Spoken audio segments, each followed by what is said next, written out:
ओम शांति। ओम शांति। कल हमने आपको बताया था प्रजापिता ब्रह्मा कुमारी ईश्वरी विश्वविद्यालय के अंदर पढ़ाई जाती है। तो आज पढ़ाई का पहला पार्ट है, मैं कौन हूँ। जैसे कि कल थोड़ा सा हम आपको बता रहे थे कि हम अगर एक दूसरे का परिचय लेते हैं तो हम सभी अपने जिस्म का परिचय देते हैं। मेरा नाम ये है, मैं यहाँ का रहने वाला हूँ, मैं ये करता हूँ, मेरे पिता का नाम ये है, आदि आदि। वास्तव में मेरा परिचय है क्या, आज वो जानकारी हम लेंगे। देखिए, बड़े आश्चर्य की बात है, आपने चित्र खोल रखे हैं सामने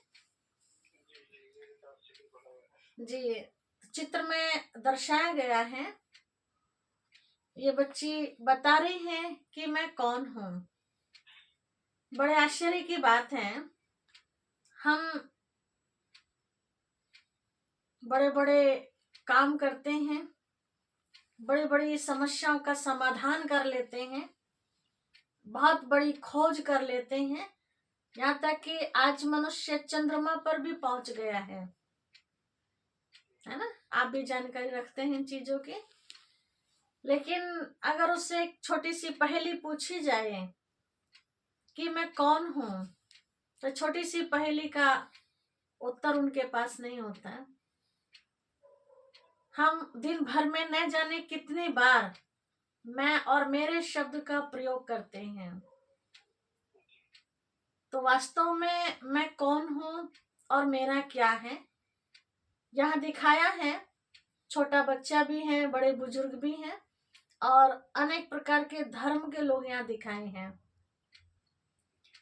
तो आज जो भी हमारा परिचय है, इस भौतिक जगत में आने के बाद जो हमारी पहचान बनी है, उसी से हम अपने आप को या दूसरों को पहचानते हैं।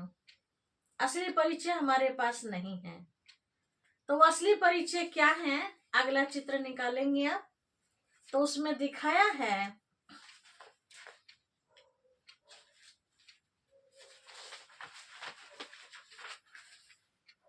आप यहाँ चित्र में देख रहे हैं, ये दो शरीर देख रहे हैं आप। एक हड्डी मांस का पुतला दिखाया है और दूसरा जीवात्मा दिखाया है। दोनों में फर्क क्या है? ये हड्डी मांस का पुतला और वो जीवात्मा, आज हम देखते हैं किसी की भी मृत्यु हो जाती है तो उसमें से कुछ निकल करके जाता है, जिसे कई लोग मृत्यु कहते हैं, कुछ लोग बोलते हैं मर गया, कुछ लोग बोलते हैं श्वास निकल गया, कुछ कहते हैं प्राण निकल गया, है ना। कुछ लोग बोलते हैं जीव निकल गया, कोई कहते हैं आत्मा निकल गई या रूह निकल गई, है ना। अलग अलग शब्दों से हम उनको एक जानकारी देते हैं। या कई बार ऐसा होता है कि कुछ समय के बाद हमें पता चलता है और तो सुनने में आता है, अरे आप जिनसे मिलने आए हैं वो तो बहुत समय पहले यहाँ से जा चुके हैं। अब कहाँ जा चुके हैं? दूसरे शब्दों में कहते हैं वो तो कब के चल बसे, है ना, जा चुके हैं। और दूसरा शब्द हम बोलते हैं चल बसे। तो चल बसे मतलब यहाँ से चले गए और कहीं और जाके बस गए।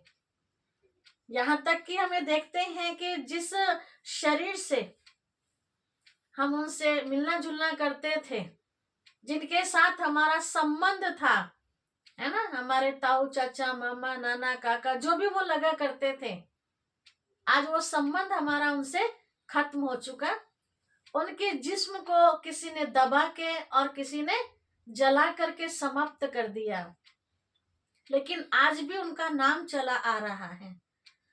तो जिनके साथ हमारा संबंध था आज खत्म हो चुका है, तो वो संबंध हमारा जिस्म के साथ था या जिस्म को चलाने वाली कोई पावर थी उसके साथ था। किसके साथ कहेंगे? उस पावर के साथ। तो वो पावर क्या है जो जिस्म को चला रही है? आप यहाँ चित्र में देख रहे हैं, एक छोटा सा बिंदु दिखाया है ज्योति स्वरूप के रूप में। इसको हम आत्मा कहते हैं, है ना।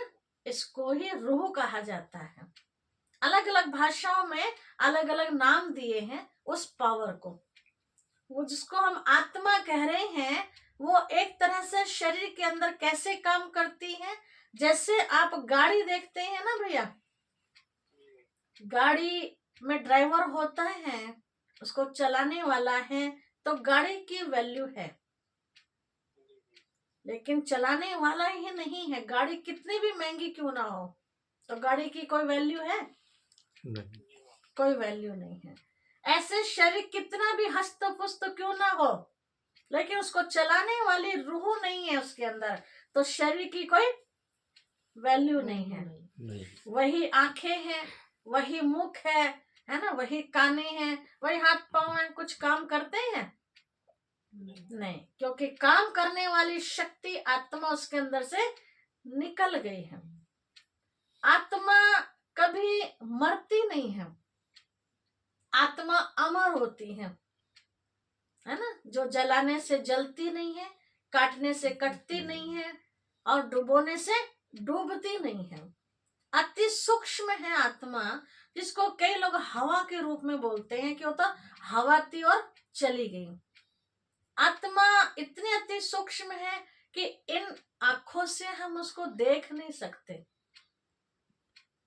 आपने भी देखा होगा, कई बार हम ऐसा देखते हैं कि हमारे सामने मरीज पड़ा हुआ है, अभी देख भी रहा है, सुन भी रहा, समझ भी रहा है, और आंखों देखे देखे उसकी आंखें बंद हो जाती हैं, वो सुन्न हो जाता है।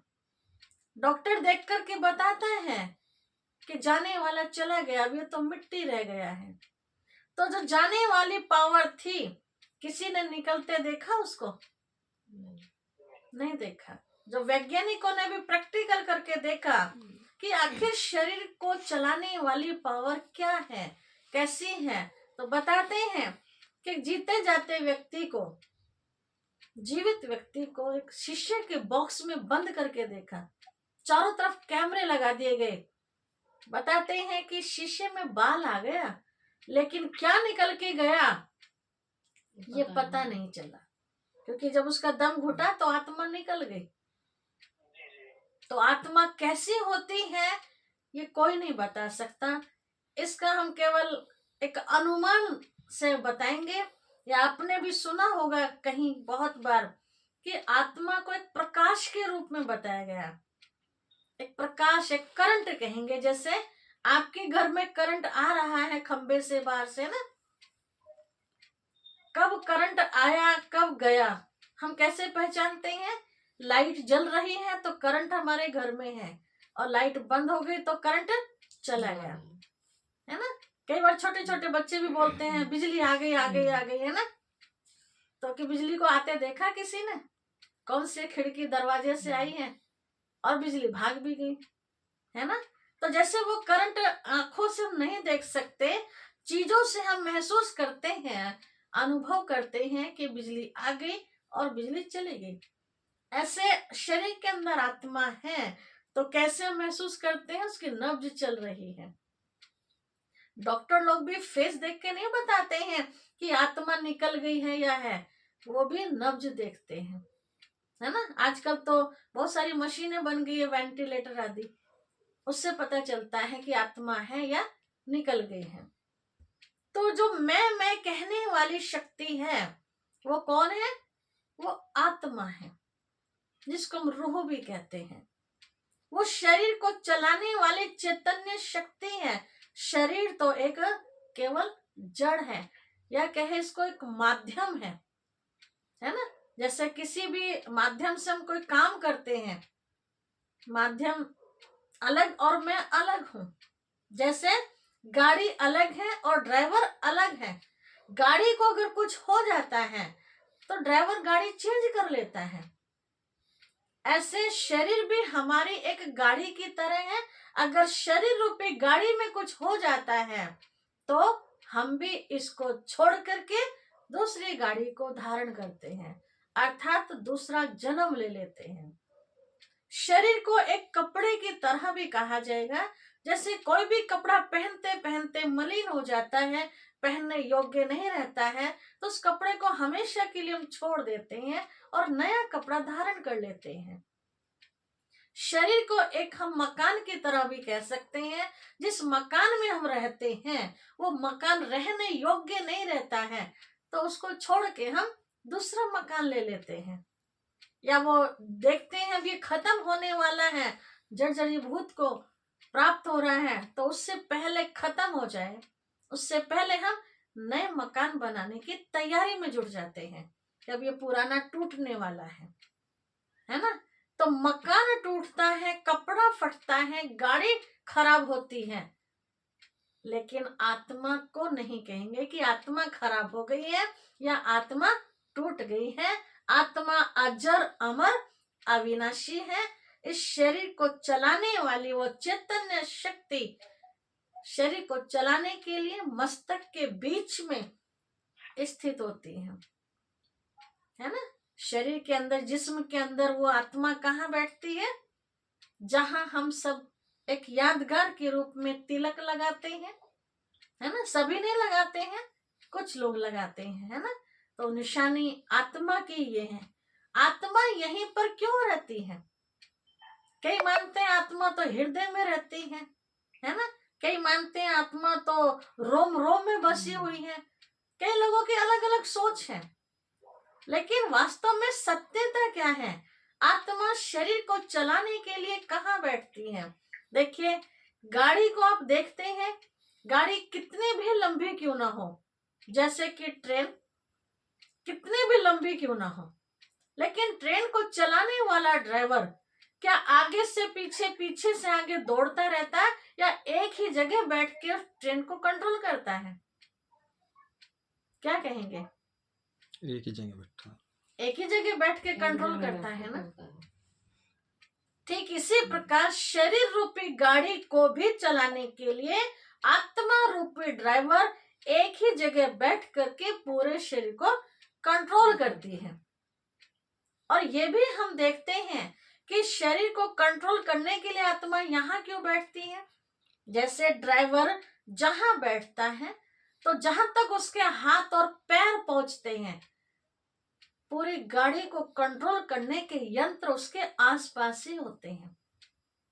चाहे वो हॉर्न हो, चाहे वो ब्रेक हो, है ना। जो भी चीजें हैं गाड़ी को कंट्रोल करने के लिए, सही तरह से चलाने के लिए यंत्र आसपास होते हैं।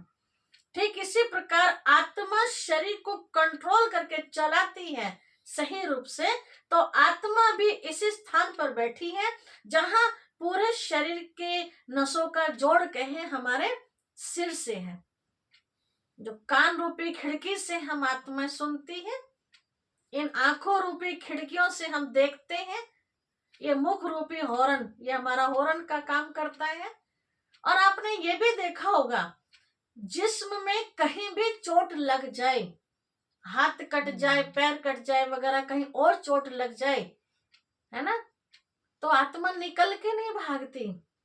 लेकिन अगर सिर में चोट आ जाए तो बहुत जल्दी आत्मा निकल जाती है। बहुत कम चांसेस होते हैं बचने के। इसीलिए आपने देखा होगा, इस हिस्से को बचाने के लिए जहां आत्मा रहती है, उसको बचाने के लिए गवर्नमेंट भी कितना टाइट रहती है। हेलमेट का यूज कीजिए, है ना। दिल्ली जैसे शहर में तो न केवल चलाने वाला हेलमेट पहने, बल्कि पीछे बैठने वाला भी उसका यूज करे, ताकि दुर्घटनाओं से अपने आप को बचा सके। अब ये हिस्सा क्यों सेफ किया है? क्यों? आत्मा का निजी स्थान है। ये शरीर रूपी गाड़ी का जो मेन हिस्सा है, जहां आत्मा रूपी ड्राइवर बैठती है, वो यहाँ ही बैठते हैं। कितना? यहां से आप देखेंगे 3 इंच अंदर और यहां से 2 इंच नीचे, जिसको गांव की भाषा में माताएं बोलते हैं काग। आत्मा वहां, दिमाग भी यहां रहता है।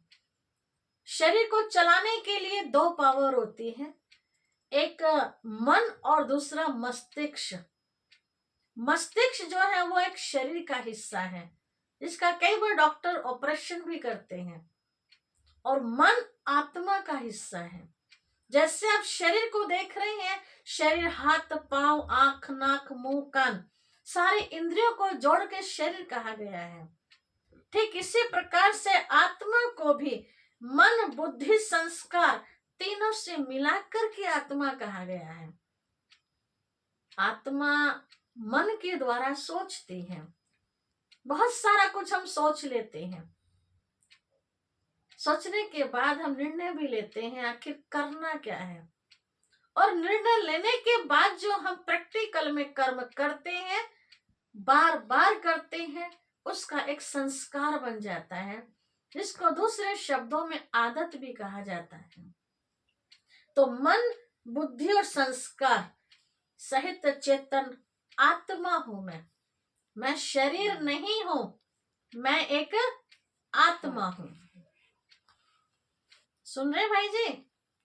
हाँ जी। हाँ जी, सुन रहे हैं ना? समझ जी। में आ रहा है? हाँ, तो दीदी आप एक आत्मा हो। रूह जो बोलते हैं ये आत्मा को ही बोलते हैं? हाँ जी, रूह आत्मा को ही बोलते हैं। ये उर्दू भाषा में रूह बोलते हैं, हिंदी में आत्मा बोलते हैं, इंग्लिश में सोल बोलते हैं, और अनेक भाषाओं में कुछ और भी बोलते होंगे, है ना? जैसे इंग्लिश में सोल। जी, इंग्लिश में सोल बोलते हैं। इंग्लिश में सोल। तो हम आत्मा है, न कि शरीर है। उर्दू में रूह। शरीर को चलाने वाले मैं एक चैतन्य आत्मा हूँ। हम आत्माएं सभी अलग अलग हैं, है ना? अब कैसे पता चले कि हम सब अलग अलग हैं? क्योंकि हम सबके कर्म अलग अलग हैं, हम सबकी सोच अलग अलग है। एक की ना मिले दूसरे से, है ना? बहुत सारी बातें ऐसी हैं जो मेरी और आपकी सोच मिलती है, लेकिन कहीं ना कहीं अलग भी होगी। आप कुछ और समझ रखते हैं, मैं कुछ और समझ रखती हूँ, है ना? आपके कर्म कुछ हटके हैं, मेरे कर्म आपसे कुछ हटके होंगे, तो कहीं ना कहीं थोड़ा सा भी फर्क जरूर होगा। एक परिवार में भी अलग एक रहते हैं परिवार में भी, जैसे आप स्थूल में भी अगर देखें, एक हाथ में 5 उंगलियां होती है ना, तो 5 उंगली बराबर नहीं होती हैं।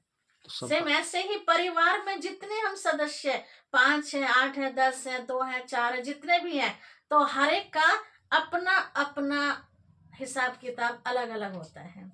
तो हम आत्मा है, ना कि शरीर। ठीक है भाई जी? अब हम आत्मा तो है, लेकिन अब किस तरह की आत्मा है? परमात्मा पिता, है ना, जिसको खुदा हम अल्लाह आदि नाम से याद करते हैं, उन सब ने, उन्होंने हम सबको इस सृष्टि पर भेजा है। तो किस रूप में भेजा होगा? आज हम सब इतने दुखी परेशान अशांत हैं, उलझनों में उलझे हुए हैं, क्या ऐसे दुखी भेजा होगा? नहीं। उन्होंने जब भेजा था तो हर एक आत्मा सतो प्रधान थी। सतो प्रधान मतलब सतो गुण उसके अंदर थे, जो आज हम सबको उन गुणों की आवश्यकता है, वो सारे गुण हमारे अंदर भर के भेजे थे। कैसे? उदाहरण के तौर पे आप प्रैक्टिकल देखिए, आज चाहे मनुष्य है, चाहे पशु है, चाहे पक्षी है, कोई भी जीव है, चाहे कोई भी धर्म का मनुष्य है, छोटा बच्चा हो या बड़ा हो, पढ़ा हो या अनपढ़ा हो, किसी भी तरह का कोई भी जीव, हर किसी को शांति की आवश्यकता है या नहीं है? हाँ जी, सबको। ऐसा कोई प्राणी है जो ये कहे मुझे शांति की जरूरत नहीं है? नहीं है। अमन चैन तो सभी चाहते हैं, शांति। सभी शांति चाहते हैं, है ना? तो इसका मतलब है कभी हमारा जीवन शांति वाला था, जो आज हमें वो चीज अच्छी लग रही है, बहुत परेशान हो जाते हैं, तो हम क्या कहते हैं? अब थोड़ी देर शांति से भी बैठोगे या नहीं बैठोगे? आखिर में हमें शांति ही चाहिए। जैसे भैया पानी का स्वभाव क्या होता है? शीतल। आप पानी को कितना भी खदकाओ, कितना भी खदकाओ, आखिर में वो अपने असली स्वरूप में आता ही है, शीतल हो जाता है ना। ऐसे हम कितने भी शोर शराबा करने वाले हो, हल्ला मचाने वाले हो, आखिर कभी ना कभी तो हम शांत होते ही है ना। तो आत्मा का असली स्वरूप जो था भैया, वो शांत स्वरूप था। ऊपर से शांति से हम भर के आए थे, लेकिन आज वो चीज हमारे पास नहीं रही। इसीलिए हम मंदिर, मस्जिदों, गुरुद्वारों या कहीं एकांत जंगल में जाके शांति का अनुभव करना चाहते हैं, एकांत का स्थान ढूंढना चाहते हैं कि बस अब मुझे शांति चाहिए, मुझे इस दुनिया में कुछ नहीं चाहिए। किसी ने चाय पी ना हो भैया तो उसे चाय जी। याद आएगी? जब पीनी तो नहीं आएगी ना। तो ऐसे ही शांति वाला जीवन जिसने जिया ही नहीं तो उसे शांति का पता क्या। पता क्या। आज हमें शांति की जरूरत है, तो इसका मतलब कभी हमारा जीवन शांति से भरपूर था। दूसरा, ऐसा कोई व्यक्ति है जिसे सुख की जरूरत ना हो? बहुत दुखी हो जाते हैं जब हम सभी, तो ऊपर वाले से प्रार्थना करते हैं कि हे भगवान, हे पिता परमात्मा, हे खुदा। बड़े दिल से हम कई बार रोना भी आ जाता है दुख में, और ऊपर वाले से प्रार्थना करते हैं हाथ जोड़ करके, इन दुखों से कब छुड़ाओगे हमें। एक दुख खत्म होता नहीं दूसरा तैयार, दूसरा खत्म होता नहीं तीसरा दुख तैयार।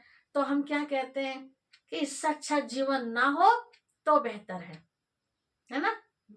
तो इसका मतलब कभी हमने सुख देखा था, तभी तो वो जीवन हमें याद आ रहा है। किसी के जीवन में अगर उलझने उलझने हो, आनंद नाम की चीज ना हो, तो जीवन कैसा लगेगा? बेकार लगेगा। भाई जी, कैसा लगेगा जीवन? एक उलझन खत्म हुई नहीं, दूसरी तैयार है पहले से ही। तो भी क्या कहते हैं, जीवन ना हो तो बेहतर। ऐसा जीवन जी के क्या करें। किसी के जीवन में अगर ज्ञान नाम अर्थात समझ नाम की चीज ही ना हो, कब उठना है, कब सोना है, क्या खाना है, कैसा मेरा व्यवहार होना चाहिए लोगों से, है ना, कोई समझ ही नहीं, कैसा पहनना है, कोई समझ ही नहीं किसी तरह की, तो उसको क्या कहेंगे, जीवन अच्छा है या बेकार है। कई बार हम देखते हैं ना बाहर भैया दुनिया में स्टेशनों पे घूमते रहते हैं लोग, जिन्हें कोई अता पता नहीं है, बेहाल, ना पहनने का पता, ना खाने का, कोई शुद्ध बुद्धि नहीं है। तो भी क्या लगता है कि भगवान इससे अच्छा तो जीवन ना हो तो बेहतर है। कोई पूछते ही नहीं ऐसे लोगों को। किसी के जीवन में अगर शक्ति नाम की कोई चीज नहीं है, ना तन की शक्ति है, ना मन की शक्ति है, और ना ही धन की शक्ति है। तन की शक्ति मतलब निरोगी नहीं है, अनेक प्रकार के रोग तन के अंदर भरे हुए हैं। चलो मैं बीमार हूं कोई बात नहीं, लेकिन मेरा दिमाग तो ठीक होना चाहिए। कई बार हम ऐसा देखते हैं ना भैया कि शरीर से हम नहीं कर पाते काम, लेकिन हम दिमाग से बहुत काम करते हैं, तो बैठे बैठे बड़ी कंपनियों को भी चला सकते हैं। लेकिन मेरा तन भी ठीक नहीं है और मेरा मन भी ठीक नहीं है, मन से भी मैं दिमाग से कोई काम नहीं कर सकती। चलो ठीक है, तन भी ठीक नहीं, मन भी ठीक नहीं है मेरा, मैं किसी काम की नहीं हूं, लेकिन मेरा परिवार तो शक्तिशाली है कि जो मुझे बैठा के खवा सके। लेकिन पता चले मेरा परिवार भी बेकार है, वो अपने लिए ही रोजी रोटी के लिए परेशान है, तो मुझे कहां से बैठा के खिला सकता है। तो ना तन की शक्ति मेरे पास, ना धन की शक्ति है ना मन की शक्ति है, ना जन परिवार की शक्ति है, तो मेरा जीवन कैसा है फिर, तो बेकार है। इसीलिए हर किसी को शक्ति की भी आवश्यकता है। किसी के जीवन में अगर प्यार नाम की चीज ना हो भैया, रूखा सूखा जीवन हो, तो भी कैसा लगता है, खुद को तो अच्छा लगता ही नहीं, लेकिन हमारा जीवन दूसरों को भी नहीं अच्छा लगता। तभी लोग कहते रहे कभी तो प्यार के दो शब्द बोलिया करो भाई, है ना। रूखा सूखा जीवन किसी को नहीं अच्छा लगता। किसी के जीवन में अगर पवित्रता ना हो, पवित्रता मतलब स्वच्छता ना हो, ना तन साफ हो, ना मन साफ हो, तो उसे क्या कहेंगे? गंदे व्यक्ति को कोई पसंद करता है भैया? नहीं। कोई नहीं पसंद करता। यहाँ तक कि कई पशु पक्षियों को भी हम देखते हैं, है ना, कुत्ता जैसा जीव भी पहले पूंछ से साफ करता है स्थान को, फिर बैठता है। हर किसी को सफाई की आवश्यकता है, और सफाई ही सुख शांति की जननी होती है। जहाँ सफाई है वहीं हमारे मन को सुकून मिलता है। तो आत्मा पवित्र भी थी, कोई विकार आत्मा के अंदर नहीं था जब आत्मा यहाँ दुनिया में खेल खेलने के लिए आई है। लेकिन आज हर तरह का विकार अर्थात बुराइयां, जिसको हम दूसरे शब्दों में कहेंगे, हम सब के अंदर शैतान आ गया है। उस शैतान ने हमारी सारी अच्छाइयां, सारी खूबियां खत्म कर दी है। अब फिर से उन खूबियों को अपने अंदर लाने के लिए यहाँ ईश्वर विश्वविद्यालय के अंदर अनेक तरह से समझाया जाता है कैसे हमारे अंदर वो खूबियां वापस आ जाएं, जिसको दिव्य गुण कहा जाता है। शैतानी गुण कैसे खत्म हो हमारे अंदर से। तो हम आत्मा हैं, इस शरीर द्वारा पाठ बजा रहे हैं। अब हम आत्मा तो हैं, इस दुनिया में आए हैं, तो कहां से आए हैं ये हम आपको कल बताएंगे। वो जो बोलते हैं दीदी सातवां आसमान, जब जी, सातवां आसमान जिसको बोलते हैं वो कहाँ है वो कल बताएंगे हम आपको। तो आज इतना ही याद रखेंगे हम कि मैं एक आत्मा हूँ अर्थात रूह हूँ, और इस जिस्म के अंदर मस्तक के बीच भ्रुकुटी में विराजमान हूँ। मैं आत्मा एक सितारे की तरह, जैसे आकाश में सितारा देखते हैं ना रात को, मैं आत्मा इस तरह से देखने में आती हूँ। मैं शरीर की मालिक हूँ आत्मा। शरीर मुझे नहीं चला रहा, बल्कि मैं शरीर के द्वारा कर्म करने वाली आत्मा हूँ। अब कैसे कर्म करने वाली वो हर एक जानते हैं कि मैं आत्मा कैसे कर्म कर रही हूँ। ठीक है भाई जी, कल आपको बताएंगे हम आए कहाँ से हैं और जाना कहाँ है। तो ये तो जानकारी मिल गई कि हम जब आए थे तो हमारा स्वरूप सुख, शांति, आनंद, प्रेम, पवित्रता, शक्ति से भरपूर था। और जब ऊपर वाले ने हमें भरपूर भेजा है, आत्मा को बिल्कुल प्योर भेजा है, तो जब वापस जाएंगे तो हमें प्योर लेकर के ही जाएंगे ना। तो उसके लिए हमें क्या करना है? ओम शांति। ओम शांति। तो रूहे पाक आई थी दीदी? रूहे पाक आई थी, ठीक है ना, और आज नापाक हो गई हैं। तो फिर से कैसे पाक बने उसकी अनेक युक्तियां हैं, वो बताई जाएंगी। ओम शांति। ओम शांति।